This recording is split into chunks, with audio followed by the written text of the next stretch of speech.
Hey guys, it's your favorite gold miner prospector and geologist, Jeff Williams. And today I'm going to take you into the mines and we're going to do a little metal detecting for specimen gold. And along the way, I'm going to give you some geology tips and that's going to help you find gold yourself. So let's get into it. Now, it's so important to understand the geology of the mining districts that you go to when you're looking for gold, especially lode gold. And the reason why is because you have to understand the different types of mineralization that you're looking for, the different type of gangue materials, and you have to know if it's a primary or secondary, if you got additional base metals in there, and you have to understand structure. So what you need to do is read and understand the USGS reports. They're gonna have a ton of information in there for you. But I understand it can be a little daunting sometimes because the words and the terminology sometimes don't make sense. That's why we're here to try to educate you and teach you about certain districts. And we're going to try to cover as much as we can today. But the district that we're in, the gold is mostly associated with goethite after marcasite. And the goethite is black and it'll usually be in some type of a druzy quartz. And the gold is actually forming on top of the goethite in some scenarios. Now keep in mind, some districts can change the mineralogy from only 100 feet. I've seen some places where the entire vein structure is different, the geological structures are different, even the type of host rock is different. It's not a one-size-fits-all type of scenario. In this district, I'm looking for a whole bunch of druzy quartz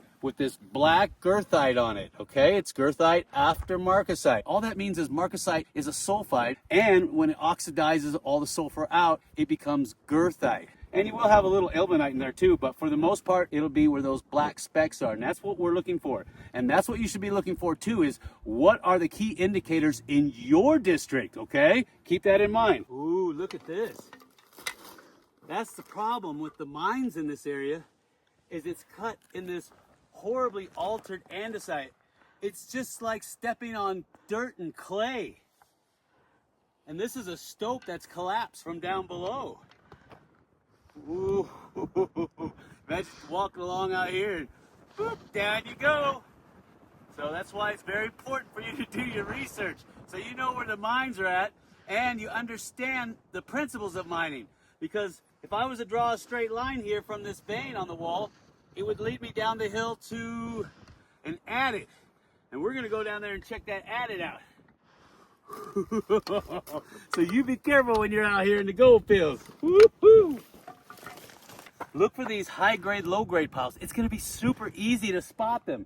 I mean, look at this. I got this big, massive pile of beautiful quartz out here, and I've got a lot of goethite in it, and I can tell that this is where they were dumping their high-grade or possibly low-grade, depending on what it looks like when I sample it. Now, keep in mind that you could have 2 piles, 3 piles, 4 piles, but they're going to be somewhere outside by the portal or by the collar. And the reason why they're here is because when they mined everything out, they didn't have an ore bin. So they would stack it up in piles and then later put it in burlap sacks and then haul it down to the local mill to be milled. You see how that works? But the problem is that if they shut this mine down, or if World War II started up, or for whatever reason, this ore was left behind. And this is what you should be looking for, is these high-grade, low-grade piles. You need to sample them, and you need to sample them methodically, okay? This stuff could have ½ ounce per ton or even 1 ounce per ton in it. Now, if you don't find a high-grade pile, look for the low-grade piles. Most of the time, they're outside of these small mines, if the mine was into the ore. Low-grade, for them, could be ½ an ounce per ton. Remember, they were mining so they could stay alive. At $20 an ounce, you needed to mine some pretty high-grade ore. So look for these unusual piles. Now, if you did your homework, you would notice that, hey, this area produced a lot of gold, and the gold was associated with what? What did I tell you in this area? It's goethite on druzy quartz. And look what I've got here, just this massive pile. And I can tell somebody's been here, they've been picking through it. Ooh, but I'm gonna go through it too. So I'm gonna use my VLF here, and yeah, I know there's probably a bunch of bullets here, but I'm gonna go through it anyway, and I'm gonna use my hand lens. It's not a whistle, come on now. It's a hand lens, and I'm gonna go through some of these pieces, and if it doesn't look good, then I'm gonna go check out the portal, see if it's still stable, and then I'm gonna take a peek inside. And that's what you should be doing too. Now, I don't advocate you go in the mines, but if you do, you need to be safe about it, you need to understand the dangers, and you need to be equipped. I know, enough jaw-jacking and ton-wagging. Get on to finding us a specific gold because our beer's getting warm and our chips are getting flat. Oh, you guys are driving me crazy.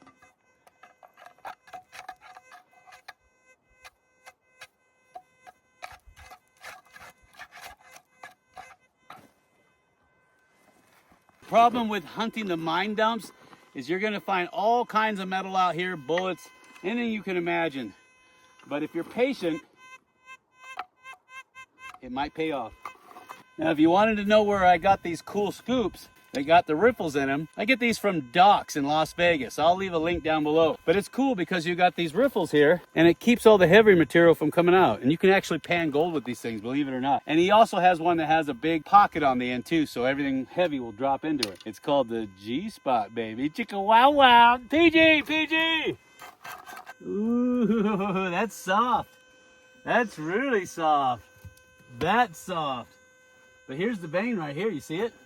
It's running right through here. Is all this andesite is heavily fractured, broken. Some of it's altered. And yeah, it'll make you pucker. Oh man, it's tight. It's tight, Bubba. You can see the vein right here, right through there. All this, see how loose this is? I don't even want to touch it. It's just collapsing. That's why we have so much ground fall, but that's definitely a vein.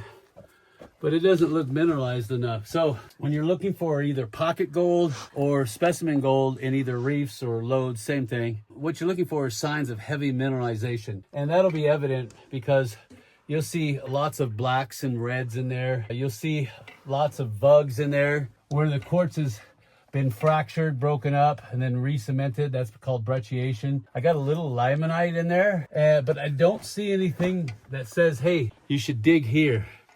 If you see heavy stoping of any kind, then you know that they got into some good ore, and that's where you should focus your efforts.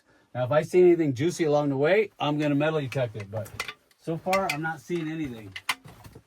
Now, they call it strap rail because you take 2x4s and you lay them on their side, and then you strap metal on the top. And then the mine car will roll over the top of this. The metal straps is to prevent the wood from wearing out. It's the poor man's way of putting track in. When you see these little metal tags in the mines, that means somebody has come through and pulled a sample right here. If I had to guess, there's gonna probably be a bunch of tags all through here. And I see these in the mines all the time. And all that means is they pulled a sample and there's a number on here and it corresponds to a number in a book. And then they'll assay it and then find out what the grade is. Look at that. Nice reds in there. See how crumbly this is?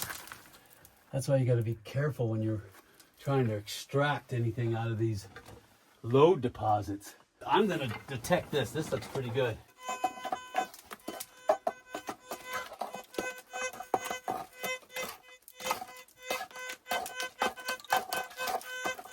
I'll take him.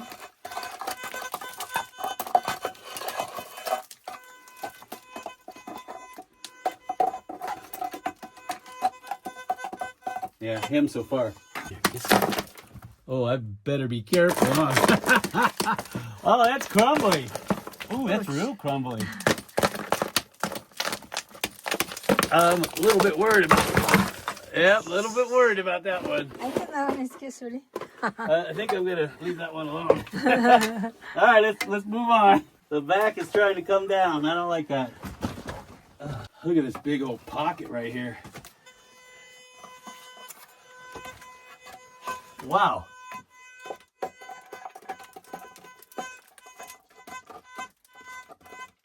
Yeah, something there.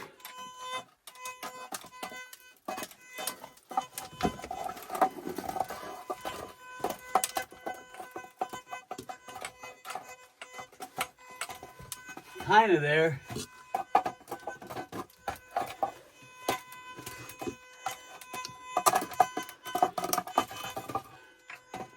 I'm just a little nervous. Yeah, right there for sure. I'm gonna pull a sample right here. A little nervous about the back because the back is heavily altered andesite. And if you look at the laminations of it, it's at about an 80 degree, and that will make for a painful slab. But get in here and take a look at this. This is pretty cool. Look at this nice little pocket right up in here. See that? Let's try not to bleach that out for you. I'll pull some of that. I got some clays in there too. Oh man, I got some clays in there too. That's not bad. That's not bad, Bubba. That's not bad at all. I might pull that one too, right there. Yeah, don't be falling on my head.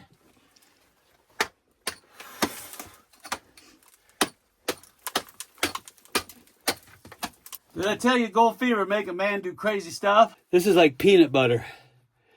See this clay? I'm gonna make sure there's no gold in it. Anytime you find any of these deposits, these low deposits, make sure that you also check in the footwall and the hanging wall. I'm not checking in the hanging wall because it'll fall on me. I've got a nice distinct zone here that's about 8 inches wide. It's multi-generational episodes here. The big fat veins don't usually have anything. It's the smaller veins, and usually on the peripherals of these quartz deposits that are in here. You see how you have these multi-generational stringers here? Different episodes. Now, maybe if you're lucky, one will have gold in it. But from what I've seen in the past is that the larger fat ones don't have gold in it. It's the smaller stringers that do. And especially if you have some type of a vein, silica vein that has a split running down the middle like this one, except it widens out like this, creates a vug. And then you've got all different types of mineralization. You got blacks and reds in there. Sometimes you have clays.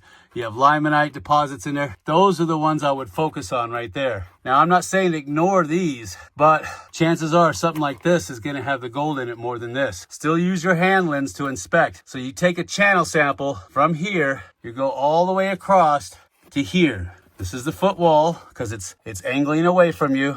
This is the hanging wall because it's tilted in. You're gonna take this channel and you're gonna crush it and pan it. If you have any gold, you gotta come back and isolate which one of these episodes had gold in it.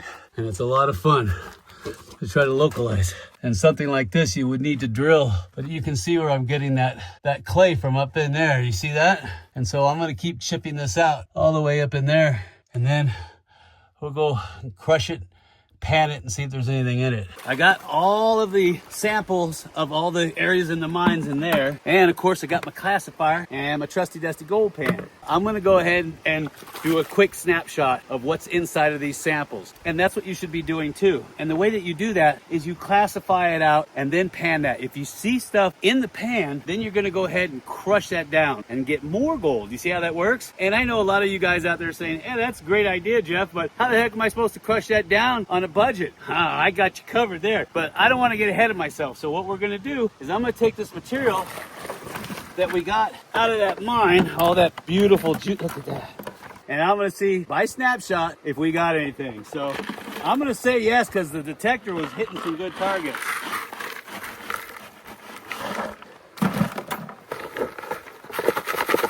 Now, I'm not going to classify this wet, and the reason why is because I want this stuff dry because I'm going to crush it down if I find something in it. You see my point? If I classify this wet, oh, it's going to be a goop inside of what I'm about to show you. And I don't want a goop. Not yet.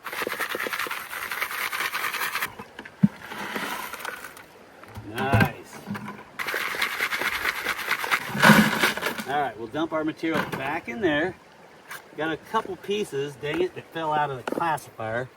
Put those back. Here we go. Remember, stratify your material. Get all the heavies to drop to the bottom. Tilt that pan forward. Lightly, especially that we're working with Lode gold. Lightly wash that material out, bring it back in the pan. Stratify. By shaking, slowly tilt it to the front like such. Wash that lighter material out. Be careful because if you have gold in the back here, you can wash it out. So you're going to be real gentle. And you just keep doing it back and forth until you get down to a minimal amount of material. Like that. All right, that's about as far down as I want to go. All right, now I'm gonna put my spectacles on because I can't see without them. We're gonna tap it a couple times on the side of the pan which drives everything forward into the crease. Then we're just going to gently wash it back.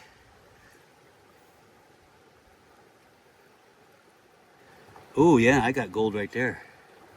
Not a lot of gold, but it's gold.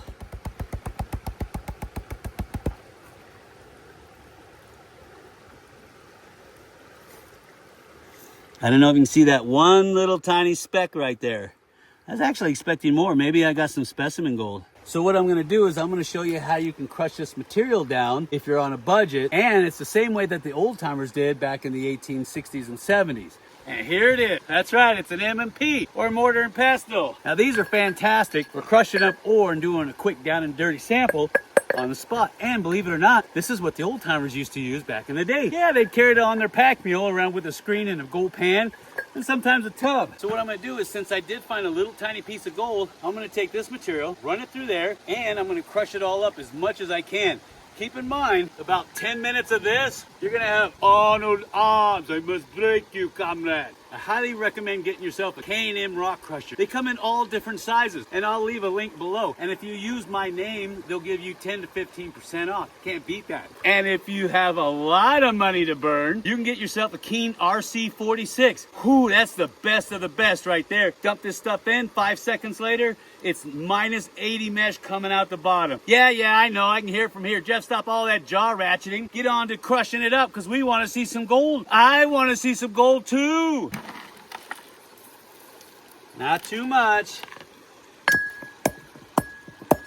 You're gonna feel it in the morning, I guarantee it. It's like making salsa, 24 karat salsa. When you're doing this, do not put any part of your hand on the top of the rim of this big old mortar here, okay? Why? Well, if you haven't figured that out by now, you shouldn't even be using one. But too many times I've seen guys, newbies, they'll get in here and they'll put their hand like this or like this, and bam! Oh, it's gonna take you a week to recover. So keep your hand on the side here, under this lip. See that? And that way you just stabilize it and keep it from moving around. Don't do this, this. And nice little, I know it's gonna be tedious, but nice little chunks. Don't fill this thing halfway up, because it's just gonna pack it in and it's not gonna do anything. I don't know how the old timers did it, but man, my arm is aching already. I think I'm gonna invest in a Cobra Crusher or a Mighty Mill. Whew! Because I don't know how they did this. Imagine doing this all day. Those guys must have been tough as nails. No way. Oh, yeah, I know. Hurry up, Jeff.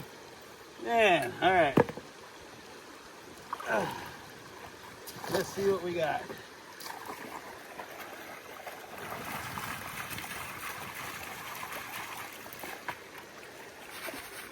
I'll hold on to him. Now, on a side note, I don't know if you can see it, but I got little crawdads here in the water. There's one right down in there. And they all started coming out when I was tapping on this mortar and pestle on this rock. So I think the vibration is driving them out. All right, here we go. I know, I'm always thinking about food, huh? All right, let me get over here. There's less current.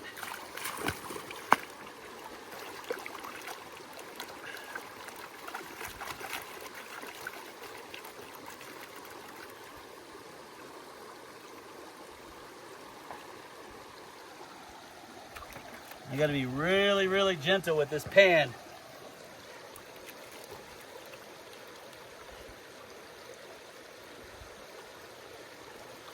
Yeah, next time I think I'm gonna bring out a Mighty Mill or a Cobra Crusher. Or maybe a K&M, huh? Gas-powered K&M. Because I tell you what, this stuff will work the heck out of you. All right, here we go. Got some big pieces in there. I got a crawdad. No, just kidding. I still have all of that. You see that? Still have a full bucket. But I had to stop and take a break. All right, let's see what we got. Let me get my spectacles on. I can't see nothing without them. Tap that and gently. Wow, this is nice working with clean water. I'm usually working with really dirty water. Oh yeah, I see gold already. I see gold. There's a piece of wire. Hold on, let me get my wet glove off. There is a piece of wire gold right there. And there's a piece of gold right there. You see, that's a big piece. There's a whole bunch of fines. But this goes to show you there is gold coming out of that mine. Now, it's not as rich as I would like, but it's proof of concept that you can do your homework, you can do your research, you can get out, get boots on the ground, or in this case, the river, and then you're gonna get in there and you're gonna sample methodically. It might take you a day, a week, a month. I've had some projects last me a year because I had to know where the gold was before I brought in bigger equipment or started extracting on a larger scale. And that's what you should be doing too. And like I said, anybody can do it. You just have to invest in a few items, a gold pan classifier and a mortar and pestle. You can get out there and find lode gold too. And if you want to look for specimens with a metal detector, I highly recommend using either a Goldbug 2, which operates at 71 kilohertz, or the Falcon MD20. Both of those are fantastic machines and they're good at finding lode gold in the mine. And even the Gold Monster 1000 will do it too if the pieces of specimen are big enough. And speaking of Gold Monster 1000, we're giving one away at the end of this month. That's right, a brand new one. In fact, we're getting our hands on a Gold Monster 2000. They just came out. Isn't that cool? And we're going to give away 10 bags of pay dirt from our drift mine. And we're going to give away 10 silver bars, each one with a bag of pay dirt. Now, if you guys need a metal detector and you want to get your hands on one or a bag of incredibly rich world famous pay dirt, all you have to do is look for the little icon at the end of the video that looks like that. Click on it, make a $10 pledge, and you instantly qualify to get your hands on one or any of that stuff. You can also talk to me one-on-one, and I'll see you on the next video.